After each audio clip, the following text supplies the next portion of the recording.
Hello. Are you familiar with this button? You must have seen this on Messenger. Let's make it in less than 1 minute. So, without any further delay, let's start. So, at first make a plus icon, a shape, and rounded rectangle. And then follow me. Select the shape and plus icon and bring it front. Bring the shape here and align it with the text and icon.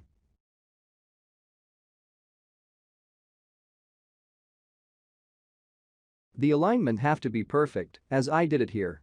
Just follow me.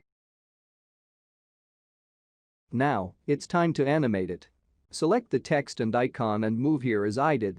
The text have to be under the shape and the icon have to be above the shape. And resize the rectangle into a circle.